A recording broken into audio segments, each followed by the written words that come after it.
Monetary Authority of Singapore. Melissa, please, we welcome you to the stage. Second, Paula Barai, a Swiss association called CryptoBazar, and a fund manager and a big initiative person who is doing lots of things with governments in Switzerland. Please take your seat. Malcolm Tan, founder and CEO of Gravitas Hold in Singapore, the one who wrote a huge book about launching ICOs in Singapore. Yes, please welcome. Patrick Fairfield, CEO of Fusion ICO, expert in Chinese market and roadshows of ICOs in China. Please welcome.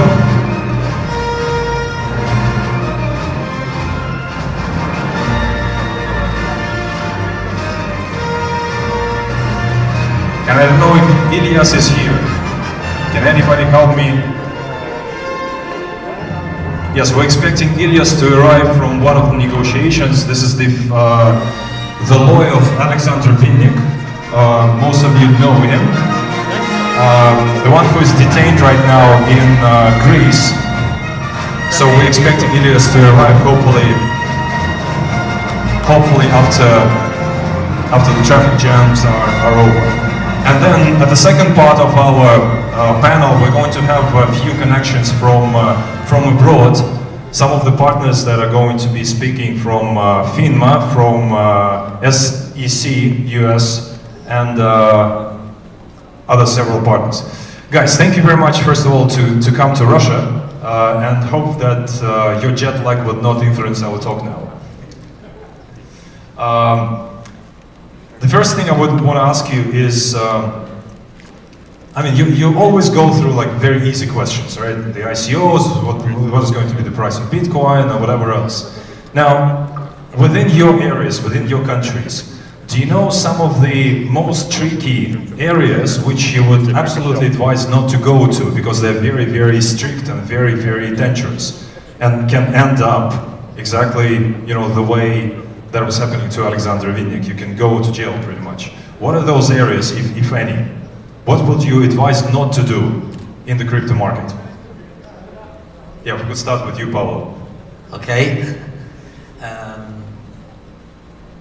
Difficult to say, difficult question. I believe in Switzerland, at least, if you work with a good advisor, the advisor tell you to write everything you do and advise the FINMA, all the authorities.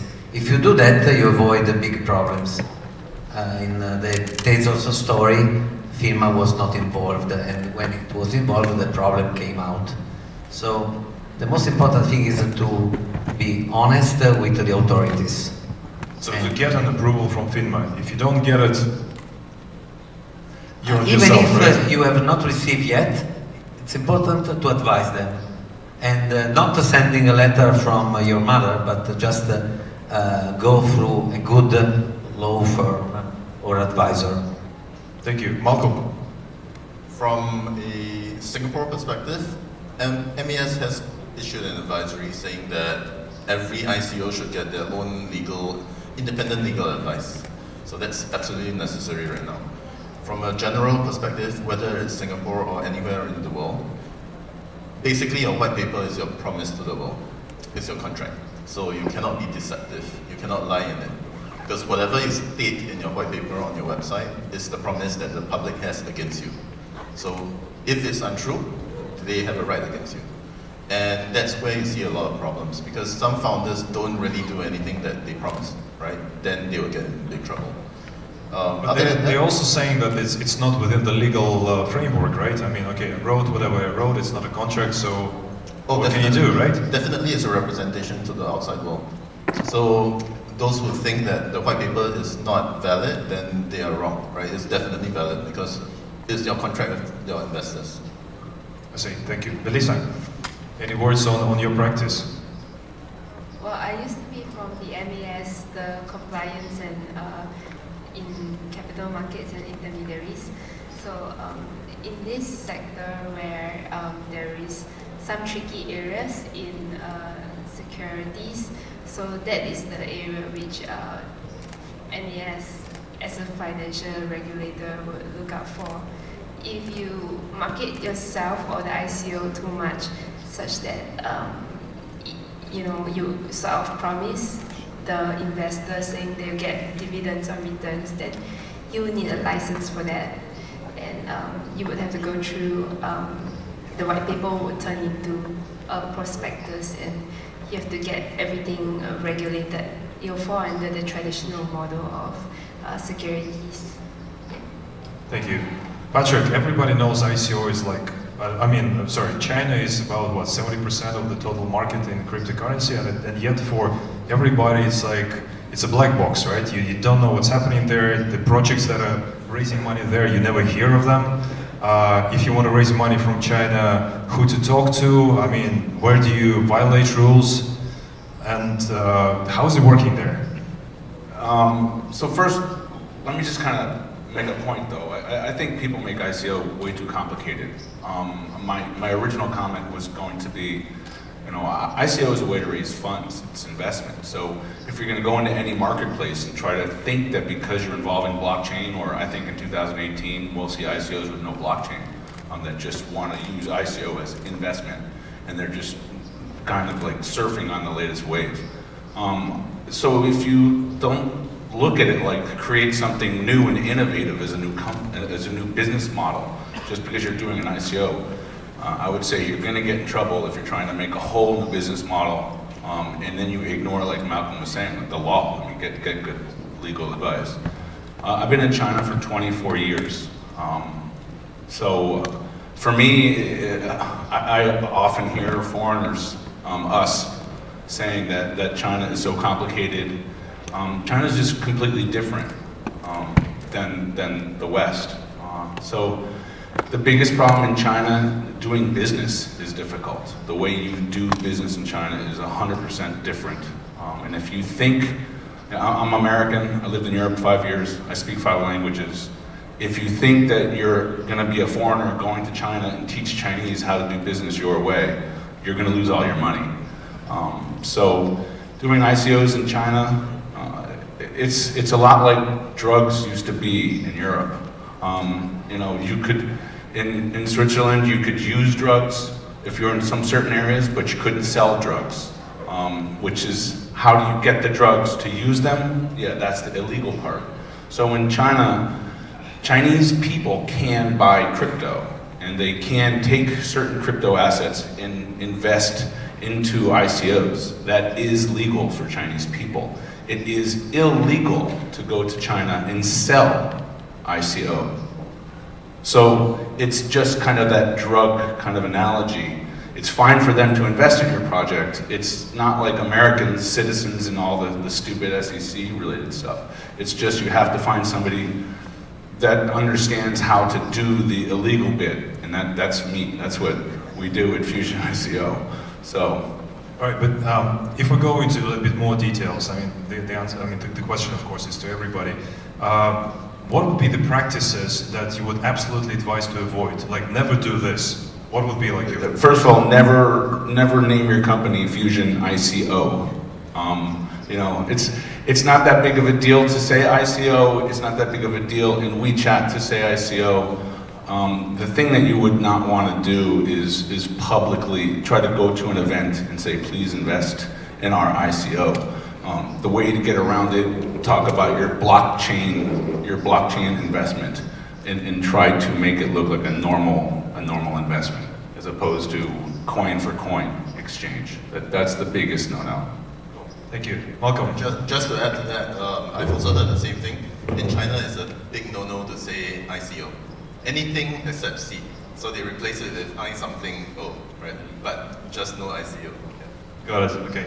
But I mean, okay, so naming it, avoiding the word ICO, is that it? I mean, all the rest you can do whatever, or what else we should avoid here? It just comes down to when you go inside the country. We had a client who just finished their pre-ICO raise, and the gentleman just didn't care. He didn't care. It's okay, like our company, we have no problem with our name as a Fusion ICO, mostly because Chinese read it and they think it's Fusion Eco. They read it as one long word. So if you break out the words ICO and then you try to advertise that fax, he got thrown out of a Shangri-La at the Shangri-La Hotel because he tried to put up a big sign saying, you know, here's our company ICO, and you know, they literally, the police come. So that's the biggest no-no. Outside of that, just don't market it that way, and you're pretty fine. They don't really care. The government doesn't care as long as you don't stand up and flaunt the law, and that's what he was doing. Yeah, Malcolm and Melissa, maybe, yeah, just in terms of the Asian market, of course, China is probably the hugest part of it, but then do you see the same story with ICO-related things happening in, I don't know, Hong Kong, South Korea, Japan, anywhere else in the region? Japan is regulated, so it's totally open. They are the most forward in terms of adopting Bitcoin. And they are the Bitcoin center of the world, right? Korea is the Ethereum center of the world, and they are speculating as much as the Chinese. And it's also a no-no to overtly say it's ICO, but they are catching up in terms of how the Chinese government look at it. But the good thing is they're coming out with regulations probably within the next 3 to 6 months. So that's going to help the Korean economy a lot. The problem is that the government is in two minds. Some of them want to ban it, some of them don't want to ban it. So, you know, that's the confusing part. But same thing, don't be overt, don't be in your face and say, you know, this is what we're doing. Then the government can't help you, right? In China, I totally agree with what was said earlier. Don't be overt, and you need to know who to talk to. If you go in by yourself, 100% you're just going to lose money on your roadshows, right? Even worse, you might get in trouble. But if you know the right channels, they can get you through to the investor crowd, because in China, mining is not banned, right? And they represent 70% of the entire world's mining for Bitcoin. So all the hordes of coins are there, and they want to spend it. So it's knowing. I remember you were saying, by the way, some statistics in terms of the global, you know, crypto market. Where is it? I mean, where you raise money most of all? Which countries to go to? If you could just briefly, you know, share these numbers with the audience, the ones that you shared, you know, before when you were talking to the press. Sure. Roughly 80% of the market is in Asia, and much of it is in China. So the market right now, in terms of regulated exchanges, would be about almost 2/3 are in Japan. About 1/4 is from Korea, in terms of the volume of trade. In fact, I think the biggest exchange is BitThumb, which is a Korean exchange. And then number 3 would be US, which is around 15%. And of course, the rest of the world falls down under that. But you are wondering if these are the numbers, where did all the Chinese money go? So the Chinese money is actually in the P2P or in OTC kinds of trades. And they are still there. It's just that you don't see them surface in terms of the official numbers. But the Chinese money is still the biggest. It's just that they're going out in other ways. Thank you. Melissa, any advice on, again, you know, sitting on the regulator's chair, like what are the things that would worry you the most, let's say, if you look into ICOs that are launching at the moment? Well, MES released a few press releases and in the parliamentary replies on mes.gov.sg. And it's also linked to an arm which is called Money Sense under gov.sg as well. So these are the word of caution which MES releases to the public in Singapore and anyone actually coming to Singapore doing an ICO. So in general, MES is not looking like tightening the laws unless it really crosses the boundaries into securities.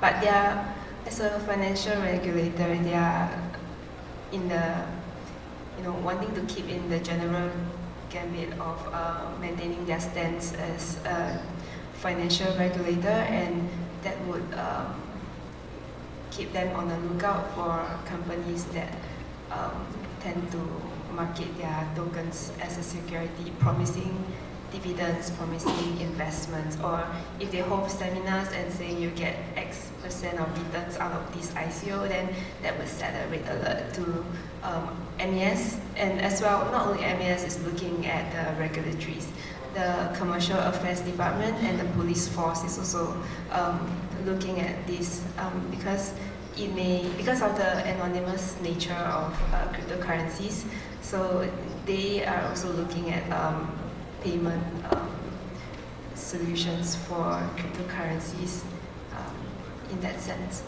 Thank you. Paolo, in terms of what is happening in Switzerland, because beginning of this year, everybody was talking that, okay, you know, you need to set up your company. If you run an ICO, you need to set up your company either in Switzerland or Singapore. Then this whole story with CSC in the States happened, and then Singapore was less favorable, again, in the minds of quite a lot of people. And then the same thing started to follow from FINMA, right? I mean, in terms of the regulation, just in terms of ICOs, would you advise to open a company there in Switzerland, or rather to go somewhere else now? I think if you have a good project, FINMA is open for this project. The only thing that you have to be careful right now is KYC, definitely. And apart from that, they are still opening. We are still receiving a lot of requests from all over the world, and we are managing. So I don't see a big problem. Everybody is waiting for Gibraltar, so let's see what happened there. But in terms of ICO, I think that every ICO needs to be consistent with the law, the KYC, the AML, and blah blah blah, and also try to avoid just the utility token, but they should try to start the equity token process. Do you believe that this equity token, I mean, this what do you call them, the utility token thing is really something that will prevail in the future, or they'll just disappear as a class? Because I heard so many opinions about it. I have my personal opinion on that. If you think what happened to all the world, all the countries around the world, too much debt. You have Japan, you have China, Italy, everybody is plenty of debt. And so the only way to solve the problem is to put a devaluation of the currency. But if you do that, you create a disaster. So blockchain and cryptocurrency can change this process. And if you think about what is a utility token, it's a voucher. So I prefer to have a voucher to go on holiday or to buy bread than euro, ruble, pound, or other currencies that are just debt. My expectation in 10 years' time is to have a huge market of cryptocurrency. Even shops can have their own token. And this big creation of assets will be against the actual fiat currency. So the value of fiat currency will go close to zero. So even a utility token is good. Following your thought, I mean, it's very brave opinion, I would say. Do you think that the governments would actually allow to do this in terms of, okay, lose the control, you know, allow all the cryptocurrencies of the world, do whatever you want to do it on their local markets, and this is it? Or what do you expect in 2018 in terms of the regulation? I think that most of the multinational companies, or even the best top 10 banks in the world, they like the idea. And some government, they like the idea too. And the first that start the process will be the winner, like Japan. And Japan is they have the largest public debt, and they have the largest market in cryptocurrency. So in my opinion, just a few people that are part of the government, part of the banks, they don't understand they will be fired. But the key guy with strategy, they know what they are doing. So governments will accept very easily. I heard some of the story you were telling me about some cantons in Switzerland that are planning to accept Bitcoin for taxes, right? Is that right? Yeah, this is a funny story because I don't like taxation, and everybody is asking me for that. Basically, we went to a city in Canton Ticino, Chiasso, and they accepted, starting from January, to pay a small portion of tax in crypto, in Bitcoin, and we are helping them to provide the service. And now, it's the second city in Switzerland, the first is Zugo, And now everybody in Switzerland is talking about that. Personally, I prefer zero taxation, but if there is a tax, and by the way, if you pay taxation, your wallet is identified, so no more anonymity if you pay from that wallet. Interesting. Any more initiatives that you guys are expecting in 2018 from the government perspective and what to be prepared for? Melissa? I'm no longer with MES, so Malcolm has friends in MES Right now. okay. So. Okay, let me take that up. So we're already seeing Korea coming out with regulations.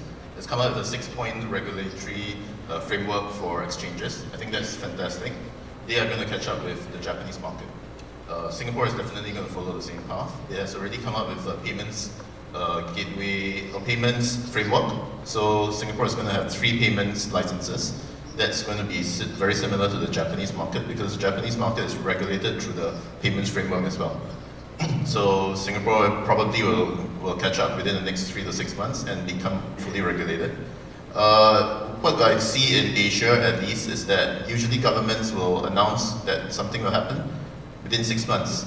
If you look at Japan, April 2017 the announcement was made. October 2017, 11 licenses were given out.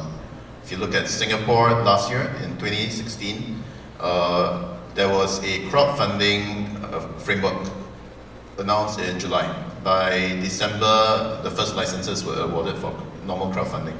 So we are expecting it within the next 3 to 6 months for this market. Very interesting. Patrick, what should we expect from the biggest part of the land, probably in the Asian market?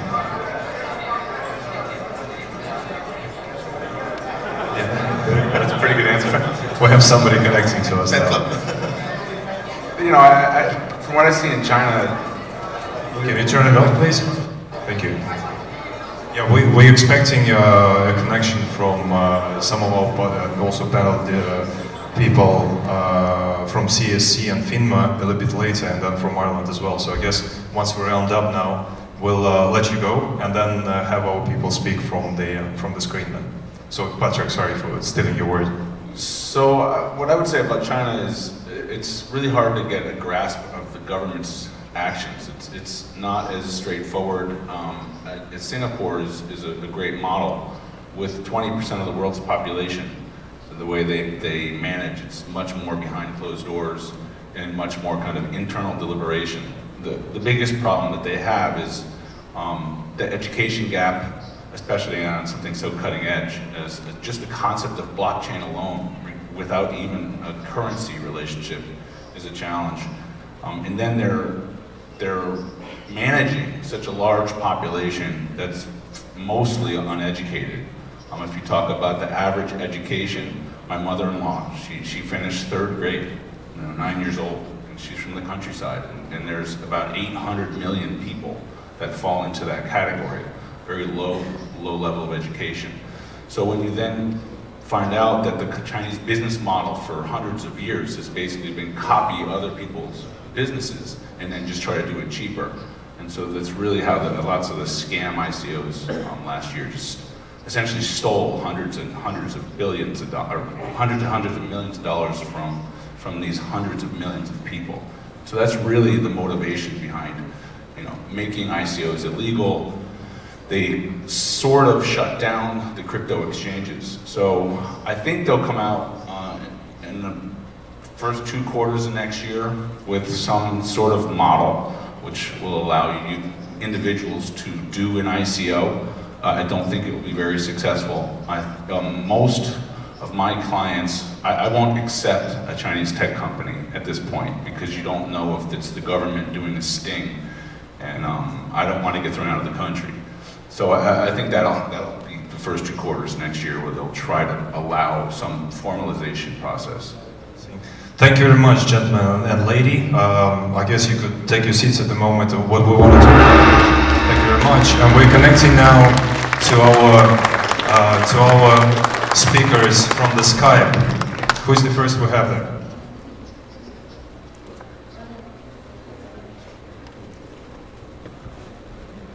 Yeah, we have Ruben. Ruben, do you hear us? Hello. I do, yeah, I do. Привет. How you going? Yes, Ruben is, let me read it out loud, from the Blockchain Association of Ireland, and I think we hear you. Unfortunately, what happened at the embassy? You were supposed to be here. What's up with your visa? The visa, I don't know if it was I put the wrong information in or I left it too long, but yeah, I didn't have enough time. My visa, it was a very tense few days, but no, unfortunately I can't be there. So yeah, well, you missed blockchain here. Thank God for technology. You missed Miss Blockchain competition here, so the most beautiful part of that. You're gonna send me the highlights of that part, right? Definitely will. Yeah. Listen, we're very pressed on time. Briefly, it would be great if you could very briefly tell us what is happening in Ireland and with your thing that is called the Crypto Coast, right? You're building some Crypto Coast there, like exactly what is happening in Switzerland. I mean, what is it? Sure. I mean, jump in. So yeah, obviously I set up the Blockchain Association of Ireland, and that was really as much of it's a non-profit, so very much looking as an industry representation, looking for people who want to grow personal and professional development, etc. And that's going, and that's cool, that's all good, and it's kind of a piece of the ecosystem that needs to be there when people are looking at perhaps starting an entity in Ireland. I think it's important to have that there, the talks between government and between regulators. So now I'm stepping back from that, and we're launching we've launched the Crypto Coast, Ireland's Crypto Coast project. So if it sounds a little bit like Crypto Valley, that's by design. I was over in Switzerland, and obviously I've worked with a couple of Swiss projects, and I just thought what they're doing over there is fantastic. They took a relatively unknown valley in Switzerland and turned it into the center of excellence, for blockchain development. So I thought if something works well there, why not have a look at what we have that's different to them. Now, Switzerland's fantastic for private banking, for finance, or for what they do. It's not in the European Union. They're in the center of Europe. Now, for all those strengths, I think that Ireland has equal number of opportunities. So, the taxation here is fantastic. The workforce, we're all English language. We're a European Union. 5 hours to New York, and we're in the centre of 1 hour to London.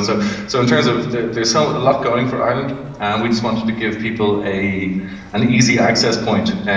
So we're working with the government here. We're working with different agencies, and looking at building a distributed incubator, distributed blockchain hub, essentially down on the coast, south of Dublin.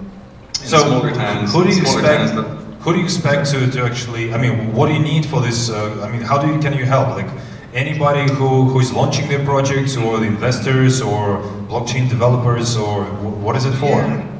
Well, currently, I think Oleg, obviously, and some of your I know obviously the panel who were there, Malcolm and Melissa were talking over in Hong Kong last week. But many of the crowd, people who, I'm actually really sad that I can't be there, because I know a lot of people in the crowd, so hello everyone. I've been working as an advisor, I think, on about 16 ICO projects in the last year. So I wanted to try and figure out a way to get people together a bit more naturally, and a bit more kind of maybe productive, and not just looking at investor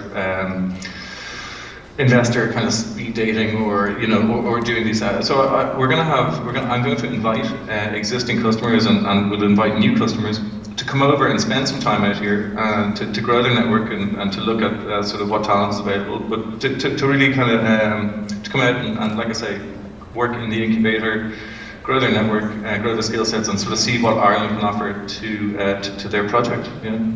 Cool. Well, so what we'll try to do is, of course, we'll try to distribute information about you, among our community, because I know that quite a few of people here like your beer, at least. Yeah, well, so it's definitely one of those places where I know. I mean, you can enjoy the both. I mean, it's a good place to be. I think that once people get out here and actually kind of see what it's like on the ground out here, we're very flexible when it comes to taxation. So Crypto Coast's mission is really to put a ribbon. I want to put like a little package of, here you go, come to Ireland, and here's what you can expect. Here's the benefits, here's the strengths, here's some of the challenges. I want to give this value proposition to the Irish government, and I want Ireland to be a natural choice for people to launch their ICO projects. Cool. Well, we'll definitely try to do something together maybe in the next year, and hopefully get your visa and come here to join us. Yeah, I'm going to get a business visa. I'll be there in January. Don't worry. So, thanks very much. Thank you, God. Thanks very much. Thank you, Ruben. Cheers. Have a good one. we're expecting our next connection here, and this is going to be to Rossi, from I understand.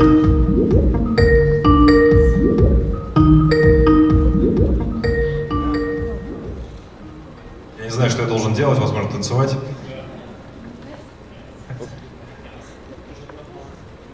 Можно, да, продолжить. Да, на самом деле мне нужно было, наверное, оставить наших гостей в... Есть кто-то еще, нет?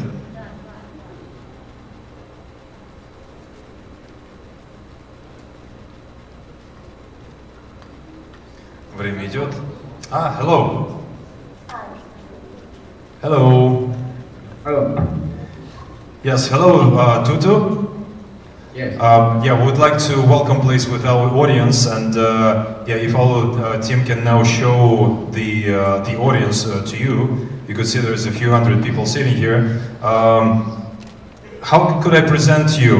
You used to work with FINMA, right, in Switzerland. You're a legal team who's yeah. So I won't steal your word right now. Can you please explain it to our audience, please? Thank you. I'm only a lawyer that works with finance in Switzerland. I have contact with the FINMA, but I'm a private lawyer. I work a lot with the financial system, and I'm still in contact with the FINMA, but I'm not an employee of the FINMA. Of course, yes.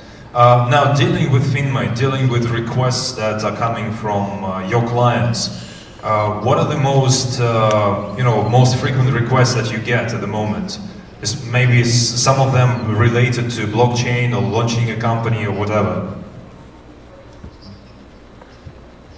Now I prefer to speak in Italian, and I have my assistant is a Russian. She will translate my Italian because Beautiful, my reading of course. is a little bit complicated now. Of course, thank you. Would very much like that.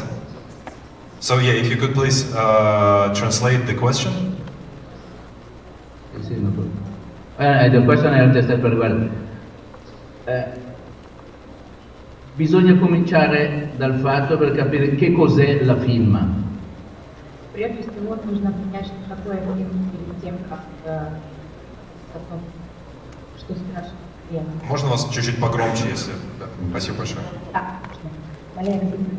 Sì. La FINMA, I cannot answer at your question without to explain a little bit what is the goal of the FINMA, you understand? Yes, the question is, when you have requests from clients who want to launch a company or launch a new product, they need to be regulated by FINMA. What are usual requests that you have to deal with?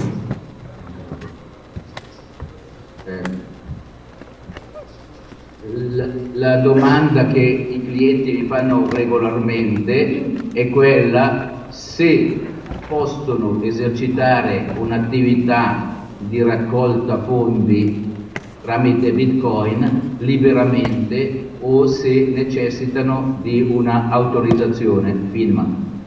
Клиенты спрашивают чаще всего, если им нужно какое-то разрешение, чтобы работать снова с биткоином. По-русски лучше или как по-английски, как переводить? Я перевожу на русский язык то, что адвокат говорит, и да, его ответ состоит именно в том, что чаще всего клиент спрашивает для того, чтобы передать новый продукт, если он обязан спросить разрешение у фирмы. So once you launch projects with blockchain, with ICO, or that touches in any case any formal financial institutions in Switzerland, what should be requested by FINMA, or well, basically what should be brought to FINMA, and what which are not required, basically. What should we show to FINMA? What is not required? Dal 2014 fino ad oggi c'è stata una grande evoluzione del diritto svizzero e della FINMA a questo proposito. На эту тему с 2014 года правила очень изменились. Nel 2014 la firma era molto restrittiva e vedeva di cattivo occhio la nascita delle bitcoin e delle criptovalue. В 2014 году фирма не хотела быть открытой на тему новых валют. Adesso la situazione è completamente cambiata poiché la firma ha deciso che l'innovazione tecnologica deve rimanere al centro della sua attenzione perché l'innovazione tecnologica costituirà in futuro la base per la salvaguardia della forza della piazza finanziaria svizzera. На данный момент мнение фирмы очень изменилось. Мнение о том, что технологический прогресс должен быть поддержан и новые валюты играют важную роль в этом. Last maybe a very practical question. If a company wants to launch a company, if a project wants to open a company in Switzerland, how can you be helpful with that, in terms of relations with FINMA or maybe with some other regulations? Il vantaggio della Svizzera è che è un piccolo paese e di conseguenza è molto facile discutere con le autorità direttamente, è molto facile discutere con le autorità che decidono. Швейцария маленькая страна, поэтому возможно вести переговоры сразу с лицом, представителями, поэтому все очень проще и быстрее. E quindi la fondazione di società tecnologiche si può fare molto rapidamente. Да, поэтому создать компанию, развитую в технологическом направлении, очень легко и быстро. Il capitale iniziale può essere anche molto basso, dell'ordine dei 100.000 euro. И фонд для того, чтобы создать компанию, может быть даже ниже, чем 100 тысяч евро. Thank you very much, Tuto. So, from what I understand, Switzerland, of course, is a nice spot for somebody to access capital markets. And private investors. There are quite a few of them. In terms of regulation, it's quite interesting. And yeah, that's okay. So yeah, thanks very much for your time. We will not take more of your time. What we'll do is we'll distribute information about your company and your services around our network. Thank you very much. Thank you. Thank you. Thank you. Вау. Окей. Я так понимаю, у нас последний спикер. Да, это как раз самое интересное, мне кажется, одна из самых интересных площадок. Это представитель. Hello, Jonathan. Здравствуйте. Hey. Thank you for joining us. What time is it your place now? It is almost 9 a.m. Oh wow, good morning then. Jonathan is, do I understand the thing correctly that you're an ex-employee of Securities Exchange Commission in the United States, is that right? I was an advisor to the Securities and Exchange Commission on capital formation. It was one of a committee that got together every 3 months to talk about the challenges in raising capital.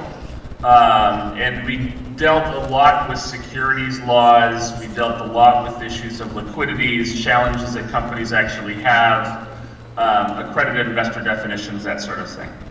Cool. Now, I know there is a lot of talks happening now in the States in terms of what should happen to ICO, whether it should be regulated as crowdfunding or it should be skewed more towards your IPO regulation or whatever. So what do you see being there, basically? What is